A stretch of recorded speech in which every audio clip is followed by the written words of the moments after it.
Hello everyone. It's been a long, almost 2 years since COVID-19 broke out, and we've been desperately trying to keep up with how to keep safe. First, it was no mask, then mask up all the time. Wash your hands and grocery bags. Isolate this many days, isolate that many days. It's a lot to keep up with. So now it's 2022, and the US Centers for Disease Control and Prevention has updated its guidance for COVID. So let's catch up on exactly what you need to know as we enter a new year of the pandemic. Let's go over the terminology first. Isolating, quarantining, what's the difference? Well, you isolate when you are sick or are actually infected with the virus, even if you don't have symptoms, and quarantine when you've been exposed and may or may not be infected.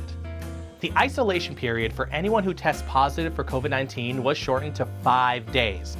That's for both the vaccinated and unvaccinated. And if you have no symptoms after 5 days, then you're good to go back to business as usual while wearing a mask around others for 5 additional days.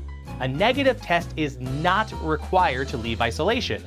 And of course, some people weren't happy with that change, expressing their displeasure with, what else, sarcastic jokes on Twitter.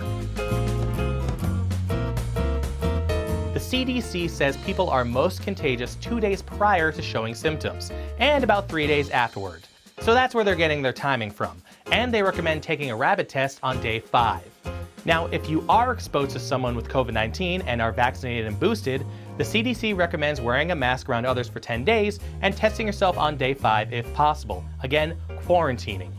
But if you're unvaccinated or not boosted, they recommend staying home for 5 days and masking up another 5 days.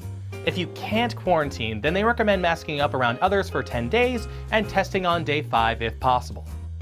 Finally, when you go through isolation or quarantine or any other time you have to wear a mask, a KN95 or N95 mask is still your best bet because they block 95% of particles. Your stylish cloth mask may look better, but ugly and functional is the way to go. And that's what you need to know right now. But of course, we'll be seeing more changes coming, hopefully good ones, as we forge ahead into the new year.